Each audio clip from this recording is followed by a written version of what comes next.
Bom dia, agradecendo aqui pelo convite de Maralé, do Dr. Rafael Fernandes, para abordar o tema balanço hídrico. Balanço hídrico em terapia intensiva. Eu sou Iraide Souza, enfermeira intensivista, emergencista também, mas tem intensivista que é emergencista, mas lembrando que o balanço hídrico, ele é trabalhado em terapia intensiva, mas também a gente vai falar em unidades como enfermarias, que não seja paciente crítico. Vamos começar definindo o que é balanço hídrico e controle hídrico.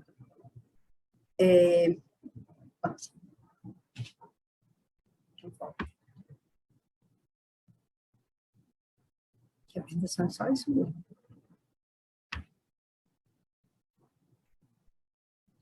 Vendo que o balanço hídrico no doente crítico, ele é trabalhado em terapia intensiva, que também a gente pode ter doente crítico sem ser em unidade de terapia intensiva.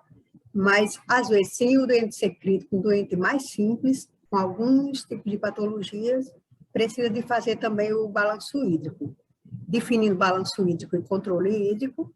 Balanço hídrico são os nossos registros. Quem registra esse balanço hídrico? Não é só a equipe de enfermagem.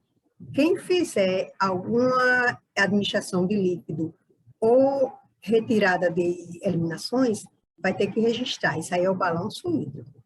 E o controle hídrico é aquilo que, dependendo do que ser registrado no balanço, poderemos intervir para diminuir ou aumentar, ou melhor, negativar ou positivar esse balanço. Então, controle hídrico seria as nossas intervenções para controlar a quantidade de ingestas e eliminações para melhorar o quadro desse doente. Então, a gente vai trabalhar balanço hídrico em registra. Balanço hídrico, no geral, seria os registros de ingestas, todos os líquidos administrados por via oral ou parenteral, e o balanço de perdas, né? Lembrando que o termo certo é perdas e não percas, como muita gente usa. Então, as perdas, elas são perdas sensíveis, através de diurese, drenos, sondas, alguns líquidos eliminados, vômitos, e as perdas insensíveis, através da nossa fala, saliva, gotículas, suor, atividade celular, que são perdas que a gente não são mensuráveis. Aqui.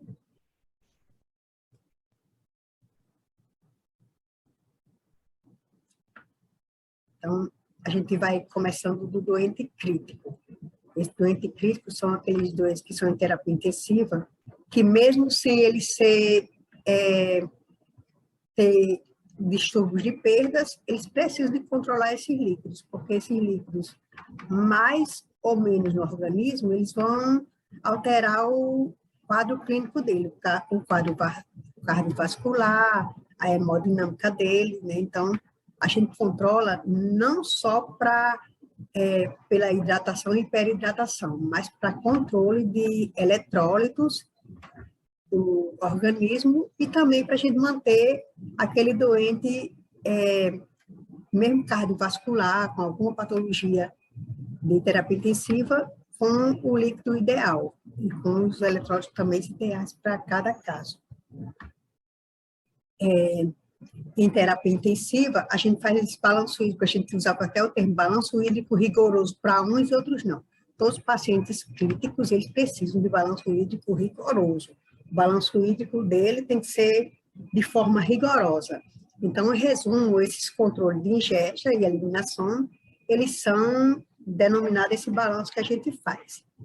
Que a ingesta,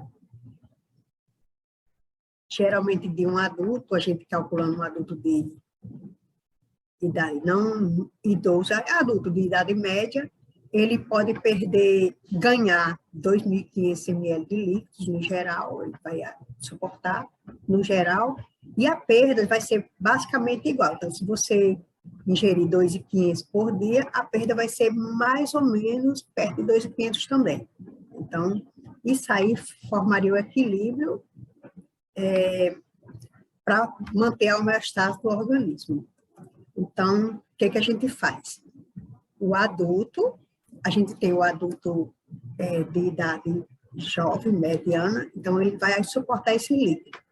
E tem essas perdas também praticamente igual. O adulto, o idoso, né? Então, o idoso, geralmente, ele tem perdas pela atividade celular dele, pelo dia a dia. Então, o idoso, ele tem mais facilidade de desidratar. Ele suporta menos líquidos, né? O cálculo dele. A criança, não. A criança, a maior parte do corpo dela é formada de líquido. Então, a criança, ela tem mais líquido no organismo, na composição. O adulto tem cerca de 65% a 70% de líquidos no organismo, e o idoso vai ter menos, certo? Então, RE, a gente calcula a necessidade de água, por exemplo, 40 ml quilo-hora. Então, um adulto de 50 quilos, 50 vezes 40 vai dar 2.000 ml, né? Então, ele teria a necessidade de 2 litros de água para absorver via oral em condições normais. Nesses mesmos cálculos, vai fazendo do paciente grave, né? Então, ele está grave, ele está perdendo mais, às vezes pode precisar mais ou menos, né? Agora, passando. Lembrando da diurese. A diurese, a urina também, como a gente falou das perdas, a gente calcula ela 24 horas. Essa perda também, como a gente vê no adulto jovem, a perda vai ser basicamente igual, parecida a quantidade, com a ingesta. Seria um balanço mais ou menos igual. Só que, dependendo do tipo de patologias, ele pode perder mais ou menos. Por que a gente faz o balanço hídrico? Né? A gente faz esse balanço hídrico para registrar, ter esses registros, né? E no final a gente tentar controlar esses líquidos para manter o equilíbrio homeostático do corpo.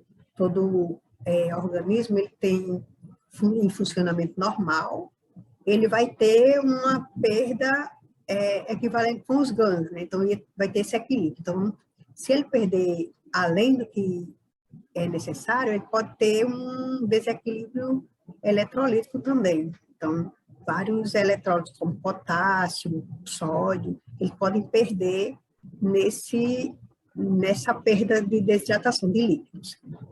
Outro lado, se você tiver um volume muito alto de líquido também, esse volume alto de líquido, ele vai poder manter no líquido, muito diluído, vai manter o sódio, esses eletrólitos, todo sódio, potássio, cálcio, até diluído no nosso organismo. Então, para o nosso ter a quantidade certa, mas para a quantidade de líquido você pode estar menos, né? Então, nem a hipo, nem hipervolemia não vai ser ideal para o nosso organismo. Tem que ter esse equilíbrio, né, para poder manter a homeostase. Então, como a gente já falou, que uma média de 65% a 70% do corpo é formado de água. Que a maioria das doenças dos desequilíbrios, resulta de uma perda exagerada, de um volume pequeno ou exagerado de líquidos. Por isso que a gente trabalha tanto esse controle da terapia intensiva. No doente crítico, a gente pode encontrar esses desequilíbrios pela instabilidade hemodinâmica. O paciente começa a acelerar pulso, por exemplo. Pode ser um sinal de pouco líquido. O coração tentando trabalhar com o pouco líquido que tem. Às vezes, por dificuldade de respiração, você está paciente de pneumonias, de problemas respiratórios, a gente mantém um balanço hídrico, às vezes, um idoso mais negativo um pouco. Ver se melhora, ele chutinho melhora o padrão respiratório dele, sem exagero de líquido, né? Na criança, muitas patologias, como as síndromes digestivas, respiratórias, precisa também de um volume maior até de líquidos. Então, a gente vai controlando, fazendo cálculo, né? Que em criança o cálculo é bem mais rigoroso. Então, dependendo do nosso balanço que a gente faz durante o dia, das 24 horas, a equipe vai planejar, calcular a quantidade de líquido que vai precisar estar repondo em cada patologia. Então, a gente tem várias doenças que são avaliadas principalmente pelo balanço hídrico, como as doenças, as nefropatias, né? Então, não só as nefropatias, como as cardiopatias, que podem levar a hipo ou hipervolemia. Então, a gente está fazendo esse balanço sempre em terapia intensiva. E as doenças neurológicas também. Doenças neurológicas, algumas requerem uma repulsão maior de líquidos e outras menores, né? Então, de líquidos. Tem algumas doenças neurológicas que fazem cirurgias, que ficam com drenos, eliminando diariamente, que a gente vai ter que controlar nas horas que vai fazer esses registros, que a gente chama de balanço hídrico, né? O balanço hídrico, ele é uma abordagem que pode ser terapêutica, né? Quando a gente faz esse controle. Então, ela pode ser parcial ou total. O que eu falo parcial? Eu pego os ganhos e perdas de um dado intervalo de tempo. Então, a maioria das unidades de doenças de alta complexidade, doenças, cirurgias cardiológicas, neurológicas, oncológicas, a gente precisa estar fazendo esse balanço, às vezes, em 1 hora, em 2 horas, esse tipo de perda, porque, às vezes, 1 hora, 2 horas de perda é bem significativo para esses doentes. Outros, a gente faz o balanço 24 horas, né? Então, geralmente, mesmo o balanço sendo feito em 24 horas, a gente pode estar fechando esse balanço hídrico, somando, fazendo a soma da diferença entre administrados e eliminados, em menos tempo. Algumas unidades são somadas em 2 horas, algumas terapias intensivas a cada 4 horas, outras a cada 6 horas, dependendo da complexidade dos seus doentes, né? Então, esse fechamento, esse registro, eu vou anotando. Toda a equipe, desde o técnico de enfermagem, enfermeiro, fisioterapeuta, eles podem estar fazendo esse registro. Eu estou registrando e eu estou vendo que esse líquido que eu estou anotando está pouco. Né? Eu já vou percebendo na hora que eu vou fazendo. Então, eu já vou avaliando e comunicando sinais de retenção hídrica, como sondas fechadas, retenção urinárias, paciente sem sonda que está fazendo retenção, sinais de desidratação, paciente que está referindo muita sede, que é sinal de desidratação, está tendo um fluido exagerado, eu estou anotando e está, a cada hora que eu chego, 300 ml, daí a pouco de novo, então a gente vai sempre comunicando sinais de desnutrição, assim a gente vai mantendo esse equilíbrio. Então, isso, além do técnico, enfermeiro, a equipe toda que vai fazer esse balanço hídrico, os registros, observar se está tendo sinais de retenção, desidratação, ou então de fluidoterapia exagerada, então ele vai ter que controlar, comunicar cedo, para ajustar o mais cedo possível. Então, às vezes, se eu passei o período de 6 horas, um hospital só fecha de 6 horas um balanço hídrico, e a equipe está lá, 0, 0, e não comunica ninguém, viu? Só vai comunicar com 6 horas. Às vezes, os danos daquele doente são muito severos e difíceis de recuperar. Então, esses parâmetros, eles servem como indicadores precoces de complicação. Então, as doenças, complicações cardiovasculares, renais, em doentes clínicos, acontecem por desequilíbrio dessas perdas ou ganhos. Então, a gente está referindo, comunicando sempre para não ter problema com essas complicações. Por isso que toda a equipe tem que estar em vigilância. Terapia intensiva, todo balanço hídrico tem que ter um controle rigoroso dos líquidos ingestos e eliminados também. As infusões que são feitas venosas, elas devem ser registradas. A gente vai passar daqui a pouco o balanço hídrico e vai ter uma coluna específica para cada registro, anotações. Né? Então, as infusões venosas, a gente está registrando todas que a gente faz. Eu fiz um medicamento, uma furosemida, 2 ml. Vou anotar os 2 ml, na horinha certa, certo? De líquido. Se passei venoso, alguma hidratação extra, vou estar anotando lá também. Além dos líquidos, são anotados em bomba. Todo líquido eliminado deve ser medido e anotado.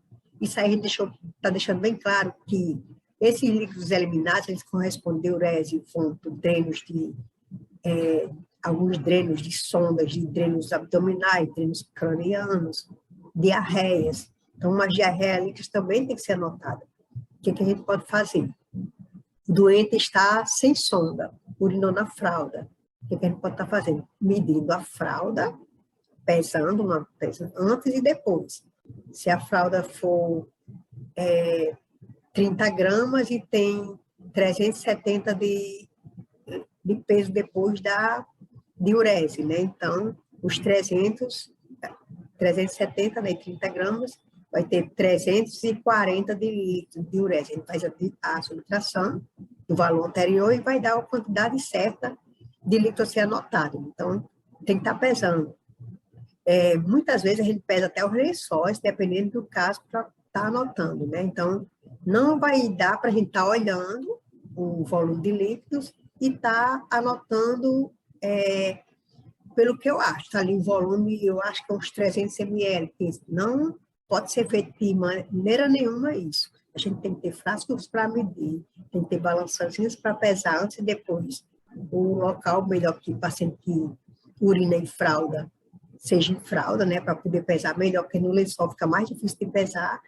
E, sempre que possível, dar algum dispositivo, como aparadeiras ou papagaio, para estar pesando, medindo mais fidedignamente esses líquidos. Esses fluidos que não podem ser medidos, eles podem ser avaliados por símbolos. Por exemplo, eu tive diurese, mas está muito misturado com fezes. Se não der para separar, para medir só os líquidos, a gente pode avaliar por cruzes. Paciente de 1 a 4 cruzes. O paciente de 4 cruzes seria um volume maior e uma cruz seria um volume bem pouco, bem menor. Eu não vou poder anotar quantidades, porque esse balanço não vai dar fidedigno, eu não tenho como dizer exatamente a quantidade. Então, o mais certo será mesmo a gente ter as balancinhas para estar pesando antes e depois. Outra coisa, os líquidos de fluidos de perda insensíveis, muitas realidades o pessoal adotava alguns números para eles, né? Então, estuda-se aqui, nas maiores literaturas, que o líquido ingerido, você teria uma perda nas 24 horas das atividades celular de 500 ml, né? Então, nas 24 horas. Então, quer dizer, seria um líquido aproximado, mas a maioria das unidades prefere não usar esse parâmetro. Não considerar no cálculo do balanço hídrico as perdas insensíveis e a água endógena do doente, aquela água que é adquirida da atividade celular. Então, a maioria não registra no balanço hídrico. Por quê? Isso aí, todo profissional médico, quando ele vai fazer o cálculo, olhar o balanço hídrico que foi feito, ele vai saber que tem essa perda da atividade celular de cada doente. Já fica claro. O balanço hídrico, ele deve ser feito sempre que necessário, como a gente já falou aqui, né? Então, vamos ver aqui uma ideia. Um paciente que nas 24 horas receber uma quantidade de mlx de líquidos e eliminou tal. Então, a gente, desconsiderando perda insensível e água endógena, em geral, só mesmo o líquido que eu administrei e o que foi eliminado sensivelmente, a gente vai ter um cálculo. A gente bota todo o medicamento que foi feito via endovenosa, todas as administrações por sondas, todas as administrações via oral, todas as administrações que são feitas em dietas, né? Mesmo via oral, mesmo sendo dieta, ela é líquida. Um suco é líquido. Então, considera, independente de ser água ou suco, para o balanço hídrico, que vai valer é o líquido que entrou, certo? Na ingesta. E nas perdas, eu vou anotar tudo. Diurese espontânea, em aparadeiras ou papagaio, eu vou medir e colocar a quantidade certa de anotar. Se for em sonda, eu vou olhar na sonda e vou olhar, computar e desprezar, né, o que eu computei. Algumas unidades desprezam a rotina da unidade, despreza a cada hora que vai medir. Então, se eu estou medindo de hora em hora, então estou desprezando.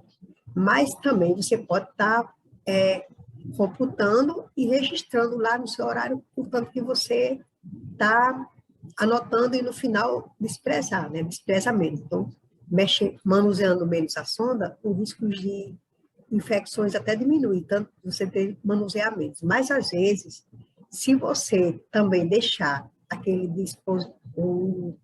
a bolsa de dreno passar da metade para poder retirar, deixei, passou da metade, depois cheia por cima. Então, aquilo ali também pode causar retenção daquele líquido.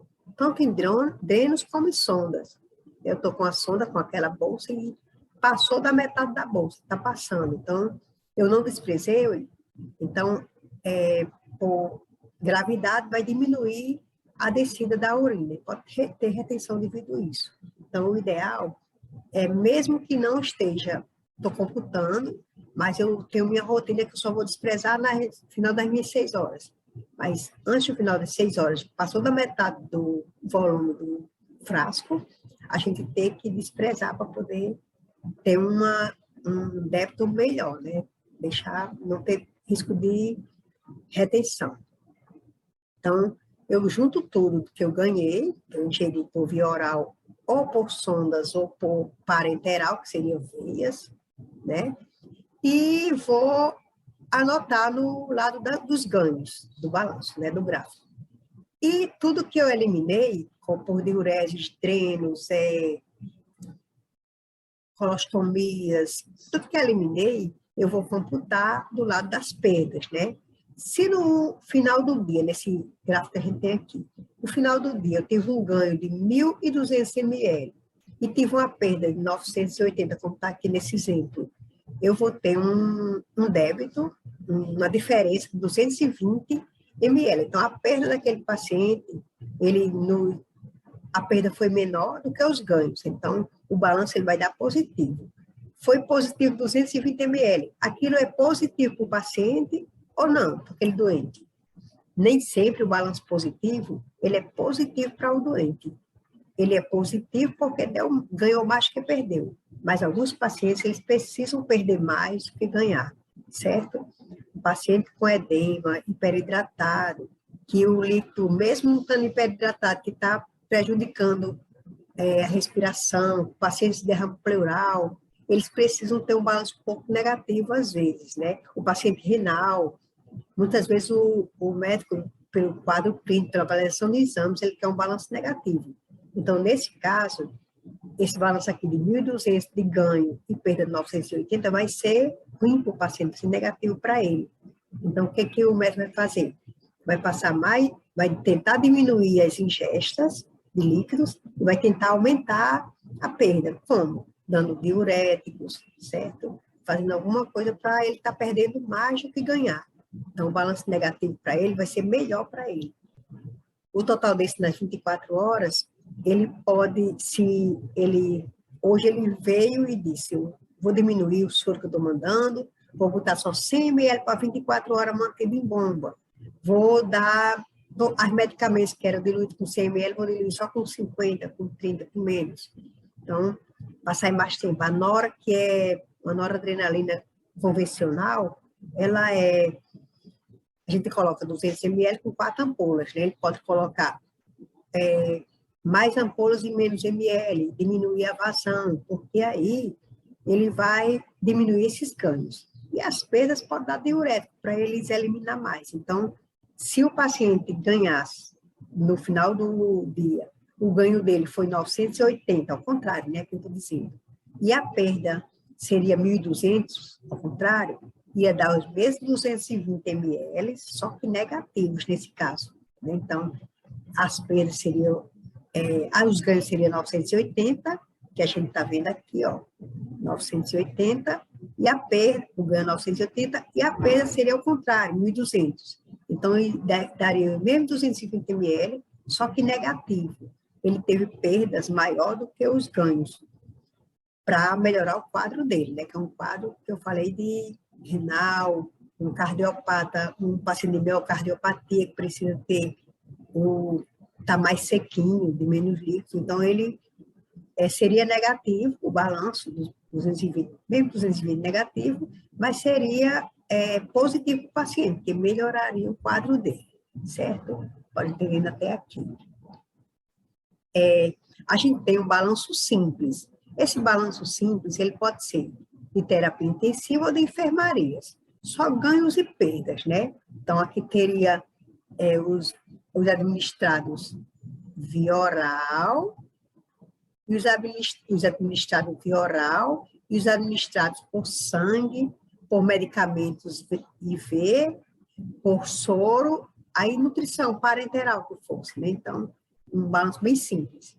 Você, a hora aqui lateral, que seria 7 horas, se anotava o que tivesse de anotar, e no final as perdas, que seria por diurese, por sondas, drenos, por vômitos, então eu estava anotando ali, né, na perda. E no final, uma soma geral. Isso é um balanço bem simples, pode ser um balanço simples ou mais complexo. Em enfermarias, muitas vezes os pacientes têm não tem balanço hídrico, não tem, mas ele fez uma cirurgia. Está de sonda vesical, urinando, então você anota o que perdeu no começo, perdeu na sonda e o que ingeriu também de líquidos. Alguns pacientes requerem balanço hídrico mesmo na enfermaria, dependendo da patologia ou algumas cirurgias. O balanço hídrico pode ser simples desse jeito. Em terapia intensiva, o balanço hídrico tem que ter registros mais claros, certo? Mais claros. Eu copiei aqui um já anotado, para a gente ter uma ideia melhor, né? Desse lado aqui, eu teria todos os ganhos, certo? Do dia, com soma aqui embaixo. Esse balanço, ele é fechado a cada 6 horas, como a gente está observando, né? Está fechando a cada 6 horas, e no final tem um balanço total.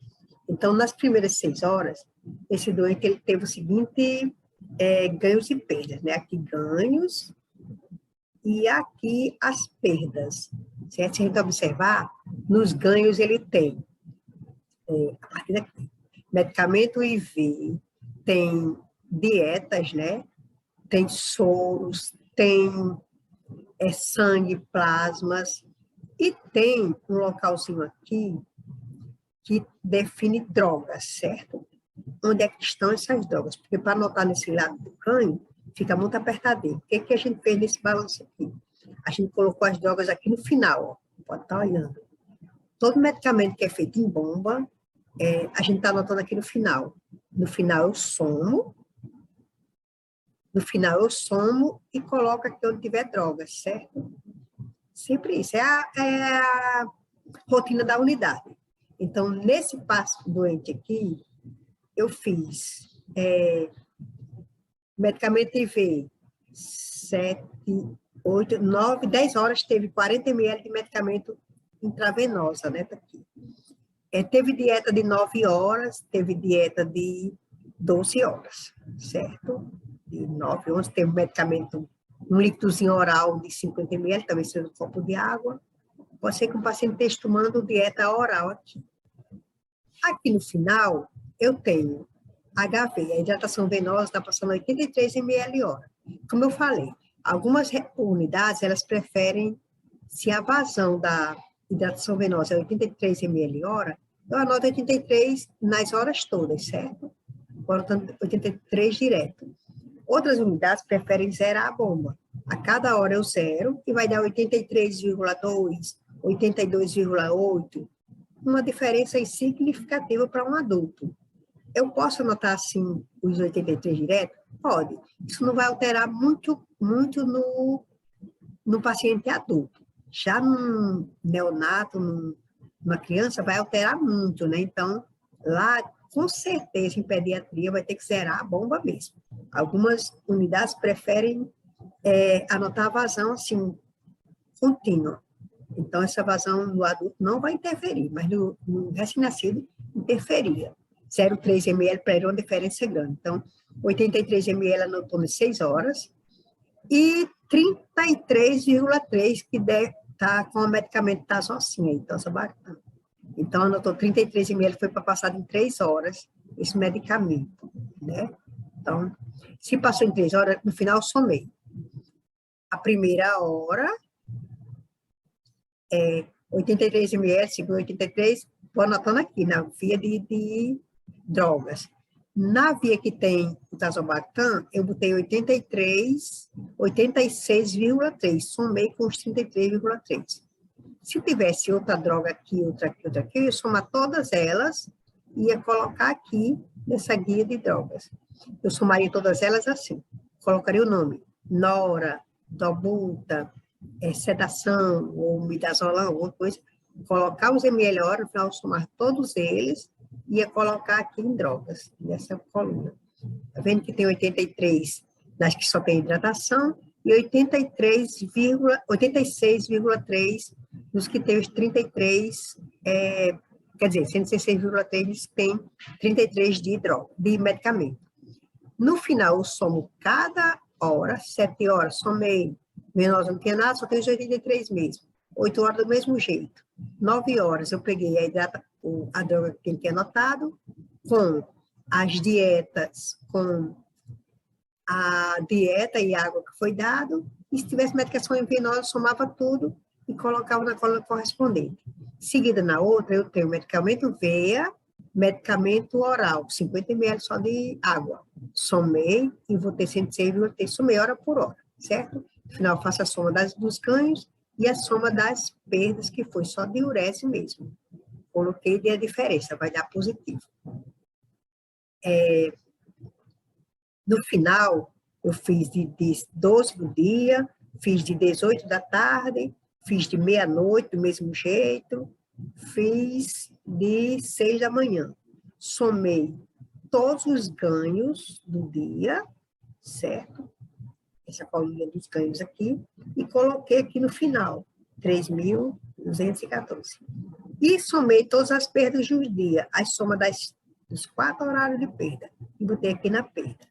Somei a perda final, ganho total, menos a perda final das 24 horas e coloquei aqui. É isso aqui que eu vou colocar lá no começo do balanço hídrico do outro dia, para saber que teve a perda do dia anterior.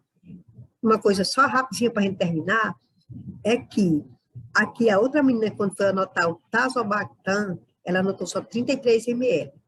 Aquela ali tem anotado 33,3. Essa 33 ml. Devido à rotina da unidade, está errado? Não, não está errado, porque 0,3 ml para um adulto vai significar muito pouco. O ideal é que passou os 100 ml do Tazobactam e foi computado os 100 ml.